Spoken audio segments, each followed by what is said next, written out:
Hello and welcome, my capitulated capuchins. It's SJB here, and we've got some CHIMPS for you!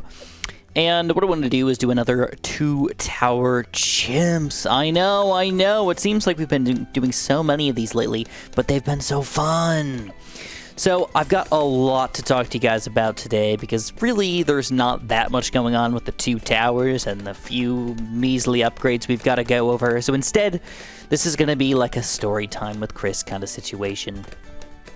But before we get there, we do have to talk about our strategy just a little bit, because when I started off this video, I actually went with a completely different strategy, and I was upset because I actually could not figure out how to make it work. I really wanted to get an Archmage to be one of my 2 Tower Chimps towers. And I was trying to figure out what other towers I could probably use with these guys, and like almost no matter what I did, I was upset with the situation that I was in. I feel like I couldn't get it to work in any fun way. With any unique or different towers or something like that. So I gave up. And I went to another tower that I really wanted to do a 2 tower chimps with for a while. And that, my friends, is going to be the Top Path Boomerang. So the Glaive Lord, specifically on this map, is going to be pretty frickin' beastly. And the reason why I like this guy in particular is because he's unique. And that he is one of the only towers in the game that randomly happens to get 5th tier magical cam detection without getting any other random upgrades.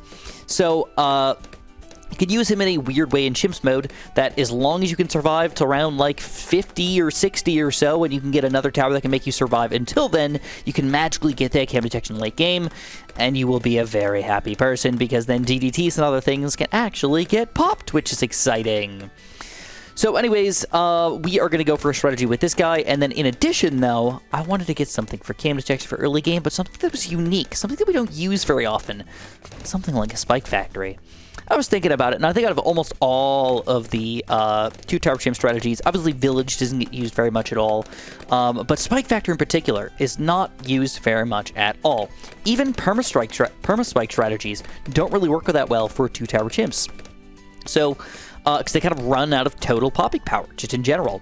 So, I was actually going to go with a different non-Perma-Spike 2 Tower Chimp strategy, and I feel like the best way to go for this guy is going to be a middle path, Carpet of Spikes. So now that we've got that all down, that's the game plan. We're going to have to kind of figure out as time goes on, but that's my game plan for today. We're going to see how it goes. Hopefully things go pretty smooth here. I believe, I'm like 99% positive that this is going to be possible. Like 99%. One way that I test my 2 Tower Chimp strategies is I go to round, I go to Sandbox, I test out round 98, 99, and 100. And if I can beat those 3 rounds, I know for a fact that I will be able to beat the game, and if I get to the late game, the question is, what about the mid game? Can I make that happen all with the mid game? And when you look at the prices of these guys, and we're spending only like $100,000 total here, so we're going to have a lot of extra money here, which is kind of goofy for 2 Tower Chimps. Usually you want to spend as much money as you can. Anyways, let's get down to the story time. So, this is not really like the craziest story ever or anything like that. I just felt like I wanted to talk to you guys about random stuff going on in my life today. So, I know some people still love the garden center stories and love me to bring back the old stuff every once in a while, and I'll be straight with you. I do actually enjoy going back and trying to remember some of the weirder things that happened to me there. But today, instead, we're going to be talking about what good things have been happening, actually, and the good things that have led to the sort of bad thing, I suppose. I'm also going to get kind of deep with you guys about a company again. So if you guys really don't want to hear about me being kind of... I'm not necessarily mad at the company yet, but if you guys don't like me being sort of weird about companies and yelling at them because they do stupid things and they don't know how to figure things out, well, don't watch. If anybody wants any, I guess before I even start the news story, to finish my other story, my feud with Amazon has led to me losing very easily. I bought way too much stuff on Amazon this year as far as Christmas presents were concerned and things like that. They had the best prices and other things, and I feel slightly defeated in that sense. So I do feel bad about that, but I still feel it still happens. So I have to be honest with you guys and let you know that I am pretty much defeated. So yeah, it is what it is. Might cancel Prime in a couple months when my Prime runs out, but that's probably all I've got going for me. Anyways, so the new story starts off with, I've had my current TV for approximately 8-9 years, and I'll be honest with you guys, I've used the crap out of this TV. The number one way that I would abuse this TV, and this doesn't even include the fact that the very first TV I got broke within a couple months, and then I got a new TV that was broken on top of that, so I had to get a third TV of the same TV to make this TV work for me. But then it has lasted a really, really long time, and it's lasted through a lot of abuse as well.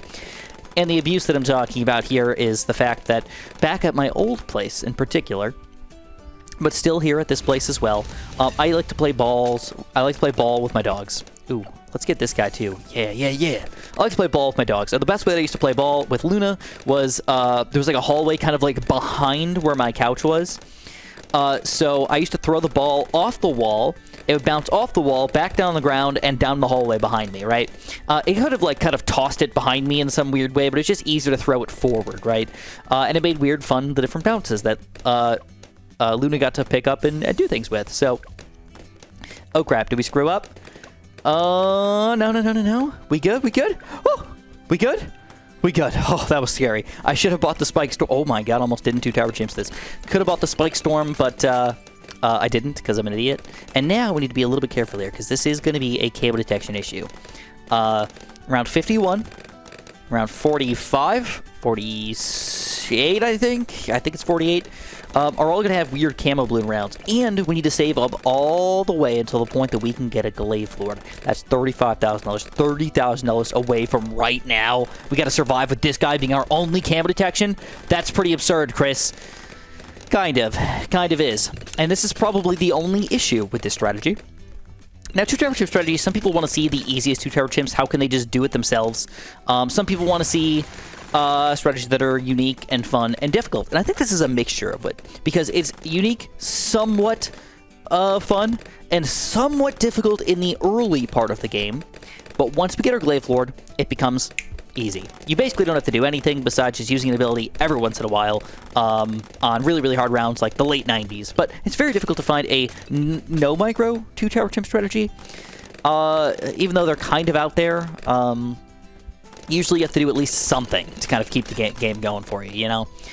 So, it will be difficult in a couple rounds here, but then the cool thing is the 80s are super simple, and most of the 90s are also super simple, and you got to do a couple ability presses in the late 90s. Heck yeah, dude! We're gonna rock that stuff so hard! Anyways, back to my story. So, I used to bounce that ball off the wall, and then it would go back towards the hallway there, but sadly, my TV was right next to the wall that I used to bounce the thing off of. You guys see where I'm going with this nonsense? Yeah. So I accidentally hit the TV with my ball bouncing many a times. Way too many times. And specifically, I liked when I used like this rubber ball and whatnot, but if I was using a tennis ball, I mean, if you throw a tennis ball, those got some like real oomph to them, you know? So nowadays, my TV is it's not donezo, but it's on its way. No, I can't even use the word donezo for that. It's on its way out, is the best way I can explain it. It's got these like huge black lines through it, and like it's watchable, don't get me wrong, but I feel like I need to move on with my life and get a new TV. And I feel like I'm lucky at this point in my life to be able to afford a new TV, and not only a new TV, but a nice new TV. I was really pumped about this. I'll be honest with you guys, I went for a big boy. I went for a nice freaking TV. I went for a 77-inch LG C1 OLED TV. Now, I know that there's like C2s and things like that, but I feel like I got a much better price on the C1, which is like a year older than the newer one. But I'm cool with that because all I really care about, 4K 120 Hz, bro. If I can get that going for me, I'm happy. So I got a PlayStation 5. I've had a PlayStation 5 since it launched, actually. Got lucky with that. But I've had a PlayStation 5, and I really want to make sure that I can use the PlayStation 5 to its actual potential, you know? So far, things are going super smooth.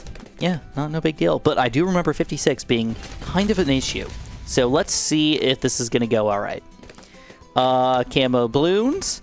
Pretty large quantities of them. Let's use that ability right there. Looks pretty solid. Overall looking pretty good. Few balloons left over, but they will get taken down. Nice. I feel like that was a perfect ability, man. I'm happy about that. Hopefully nothing too crazy else happens here, because we're only a few $1,000s away from this Glaive Lord, and once we get this guy, life is, again, simple. Life has been done. So, yeah, I went for a 77-inch C1 OLED, but I have not set up my TV yet because my wife decided that, you know what, Chris? It's not good enough just to get a new TV. We're doing a completely new setup, because I also got a TV stand that was set up for my 65-inch old TV, and now it does not fit a 77-inch TV, so we needed to get a new TV stand. And then on top of getting the new TV stand, we decided kind of after the fact, which was stupid, by the way, that we need to mount the TV so that the soundbar can actually fit underneath the TV properly, because the TV is sadly also too short for the soundbar to fit underneath it. So it's chaos. I had to buy a soundbar, a TV stand, and a TV all at the same time, and it was way too much money. Let me show you guys. It was just too much money. But here's the thing. Hopefully this is going to last me a long time here, and some people ask the question, like, what should you spend your money on if you do have money? And the main things that people usually say are shoes and or anything you put on your feet. So shoes and socks and other things that are going to make sure you're comfortable while walking around throughout the day. Anything you sleep on, so anything bed-related, make sure you get a good bed, because you're going to be a very happy person if you get good sleep every night. And then, in my opinion, the last thing that you should get is whatever makes you happy or whatever you use most of the day. And in my opinion, that's going to be my TV. All right. In other people's situation, it might be their monitor for their computer or whatnot, or their laptop that keeps them busy. But for me, it's going to be my TV. So those are the 30 things that I make sure that I spend a decent amount of money on to make sure that I'm a happy and healthy person. And the TV is not really about healthiness, but it is about happiness, and happiness can lead to being a healthier person, I think. You know, lack of depression and things like that. So anyways, we're getting this all set up here. We're pumped about it. And today we finally got our our TV stand delivery. And it was weird. It was weird. So we bought this thing from Wayfair. All right, now I've had bad experiences with Wayfair in the past, but I looked past it because my wife said she found the perfect TV stand. This was perfect. It was ideal in every way. That means it's perfect. Life is good, right? I'll see you guys in like 10 rounds. This is boring crap here. So anyways, I am pumped. I'm doing one of the biggest upgrades of my entire life. A new TV stand, a new sound bar. All of this stuff is happening all at the same time. Kind of by design, partially by happenstance, that everything just kind of like we bought it together in the olden days, and now we're upgrading things, so we got to make sure everything kind of works together with the new setup, right? And I'm excited. I'll be straight with you guys. I'm excited. I'm really excited to get this new TV set up and everything. Right now, it's just like sitting in a box against my wall in very sad fashion here, and so it's time. It's time to get this stuff all set up. So today was TV delivery stand day. And the sad part is my wife said that she is not allowing me, and I've been wanting to do this for like a week now because I've had the TV for like a week. She's not allowing me to put the mounted TV stand thing set up yet, because she wants to see what the TV stand is going to look like before we mount it. And I was like, all right, it's pretty annoying, but I guess I will deal with your nonsense here. And it kind of makes sense. I'll get it. But we like knew how tall it was going to be and everything. And believe it or not, I put painter's tape on the wall to show her where the TV stand was going to go, where the TV kind of had to be mounted based on the studs, which are 24-inch on center, not 16-inch on center. Really annoying, by the way. And all of this nonsense. But today was the day that we were going to get the TV stand. And once we get the TV stand, we get to do the mounting, we get to put the TV up, we get to set up the soundbar. Life is exciting, man. And then today happened. So I went to bed really, really late last night. I'm talking about like 4 o'clock in the morning. But I had to wake up at 9 o'clock in the morning because the people were going to show up between 9 o'clock and 1 o'clock. And I was like, cool. All right, do it. So I'm waiting around. 9 o'clock, 10 o'clock, 11 o'clock, noon rolls around, and then 1 o'clock rolls around, and I'm like, oh, these mofos aren't here, bro. So I ask Amanda if I can like sign into anything to like see where they're at. I try to sign into it, and it's just like, well, I don't know. It's going to be delivered at some point. And I'm like, okay, great. Hopefully that happens sooner than later. So eventually I was like, I'm going to call him. I'm going to see what's going on. So I call Wayfair up, and I kind of ask him what's the deal here. And she's like, oh, yeah, there's a holdup. They don't tell me what the holdup is, but there's just a holdup, and you are not getting your... you're not going to get it until probably about 2:30, 3 o'clock. And I'm like, okay, all right. And she's like, did you want me to change the phone number on file so they can call you instead of the other person? I'm like, yeah, why don't we do that? Because I'm actually home. Amanda ordered it and everything, so she's got her phone number hooked up with it. And she's been giving me like a couple updates here and there if anything comes out, but no updates have come out. So it's basically just nothing yet, Chris. Nothing yet. Please keep updated. And I'm very weird. I'm nervous. I'm anxious. You guys probably know this about me, but if you don't, I'm a nervous, anxious Nelly, and I hate it, but it's still true. So basically, I'm waiting for these TV stand people. I'm excited for it. I'm waiting for it. And they don't come until like 3 o'clock or whatnot. And they come to the door, and it's weird because the guy specifically is like, no good English. This TV stand, or this furniture, or something like that. And I'm like looking at his little tiny Palm Pilot thing, and I'm like, yeah, I think so. Amanda? And I'm like, yes.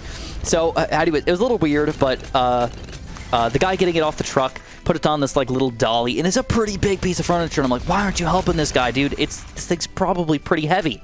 And he's like trying to wheel this thing on this dolly like up my curb, but it's just not really going well. And I can see that it kind of like falls off a little bit. And I'm like, oh my god, dude, this thing, there's no chance this thing isn't going to be damaged. Every single person that I talk to who gets anything from Wayfair, pretty much every single time, something's wrong with it. It's damaged in some way, and returns are ridiculous usually. So I'm just like, I'm afraid already. I like know something's going to go wrong. But anyways, they bring it in the house, and it's in a box, which is kind of weird. And now keep in mind, this is a pretty big TV stand. It's like 6.5 feet or something like that. It's pretty wide to fit the big TV, right? Yeah, exciting. So they make me sign or whatever, and I'm like, okay, well, I don't even get to see what it looks like. This kind of sucks. So I'm like, whatever. Go ahead, guys. Head on out.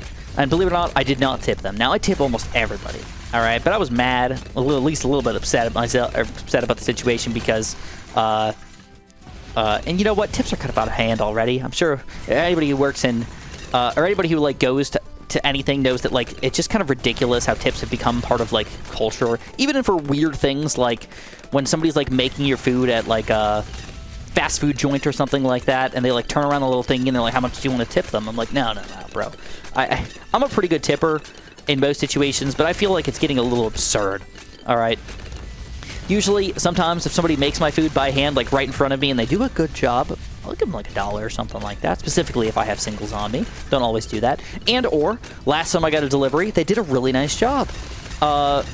When we got this other thing we got, I don't remember what we got, but I remember we got it a little bit pretty recently, and they did a good job of making sure that they weren't damaging anything. They hit no walls, which was kind of exciting, and they unwrapped it. They got it all set up for me. They showed me how the little thingies work, and then they head out, and I gave them $20. I feel like, you know, they did a good job. They went above and beyond. These people were specifically like, we are not stepping in past the door. As soon as we get in, we're dropping it off, and we are leaving. And I'm like, okay. All right, that's fine. Same thing when I got my my other thing delivered like a year ago. Guy was like, nope, cannot step inside the house. Just can do threshold. And I had to like drag the TV out of the like the way of the door. It was just, it's absurd. So, anyways, I start opening this box up. All right, I start opening this box up, and of course, I just knew it. I knew there was going to be something wrong with it. And there indeed is. Now, it's weird because it actually doesn't affect the piece of furniture that much. But what's wrong with it is the back part of the, like, do we use our thing? No, I don't think so. Oh, yeah, look at that. I mean, this is not even, like, micro, man. I don't even have to press buttons here. It just defeats everything by itself. It's kind of absurd. But anyways, we open this thing up, and the back of the TV stand. I don't even know exactly what it's called, but like the thing that kind of like, it's like the thinnest part of the TV stand. It's like not even real wood. It's just like kind of like cardboard material thing that they cut the holes out of and everything, so you can kind of toss wires through and everything. That thing has a huge crack from like the top left-ish corner all the way down through the middle, down to the bottom. And I'm like, well, this isn't even really salvageable. Like, I can't even, like, it's gonna look, it's just bad looking. I'm upset with it. And don't get me wrong, this is a pretty expensive piece of furniture. It's like real wood. It's not like the, I'm getting to the point in my life where I really want to buy, instead of getting something where I'm like, I'm just happy with it for like 5 to 7 years, I'm going to get my forever furniture. My furniture that I'm going to like be 90 years old with, and I am going to pass it down to my kids or something like that, you know? That is my goal. So there we go. We're going to go for a couple abilities here. Let's see how round 98 is going to go, because this is probably the most difficult round of them all. And I just feel bad because I'm like, I don't even know if I want it. You know, it's like, it's such a stupid thing because it's just the back part. It's like you don't even really see it. But I know forever that I'm going to remember that thing is freaking there. I know it for a fact. I will remember it. I will be annoyed by it. Every time I look at this TV stand, I'm going to think about the stupid back part. All right? And maybe that's just a weird Chris thing. Probably is. But like when you pay a good amount of money for something, you don't want to just be like, well, we'll take $100 off or something like that. Like, no, dude. I just want a good piece of furniture. So I don't have any more information for you guys just yet because I don't know what's going to happen. But I have a very strong feeling they're going to be like, well, we'll give you a 5% off here for your issue, Chris. And I'm going to be like, no, I don't want it. Like, come pick it back up, give me a new one, or give me a refund. And they're probably going to be mad about that and probably not want to do it. Like, well, you can ship it back to us. You know, I just have a feeling. So anyways, to finish off my entire story, if you guys are into stocks at all, Wayfair is already crumbling. I looked at the stock price recently, and I told people a couple of years ago that you should short Wayfair. If anybody wants to find the video for me, that'd be fantastic. But I really do believe that Wayfair is probably going to crash and burn because everything about this was just terrible. I did not like my stuff. I don't like it. I don't know if in the future I'm going to want to ever order anything from Wayfair ever again. But sadly, they had the best choices, which makes it difficult not to try to do something when you find something you like online. But anyways, that is my 2 tower chimps. That is my my story. Hopefully you guys enjoyed. Clearly, our Glaive Lord was the king of the day, but the spike factor was pretty important. Got our cam detection, got our everything, and keeps us going in the game here. The weirdest part about this is he might actually help us survive through round 102, believe it or not. Usually round 101 is beatable by most random things, because it's just like a bunch of purple balloons. But sometimes, round 102... I would say like 98% of the time when I do 2 tower chimps, 102 beats me. But I have a pretty good BTD defense if I get lucky with my random carpet to spikes here. And I might be able to take this thing down. It's going to be close, though. It's going to be really close. I feel like this is just a solid strategy. Just like overall, it's just good, man. It's just good. Uh-oh, this is where it's going to get tricky. Reinforced ceramics. Trying to sneak through here. Glaive Lord might not be able to handle them. Oh, baby, this is getting tight. We get an extra storm of spikes here. Oh, this has got to kill me. It's got to kill me. Oh, and there it is. I wanted 102, but that's all right. That's what it is. So anyways, yeah, that's it, guys. Thanks for watching. Hopefully you don't think I'm too full of myself or something like that. I know I'm a complainer, but it makes stories more entertaining when I get to complain to you guys rather than just tell you everything went well, right? Because nothing can ever just go well, can it? Nothing can. But anyways, thanks you guys so much for watching. Have a super duper delicious day.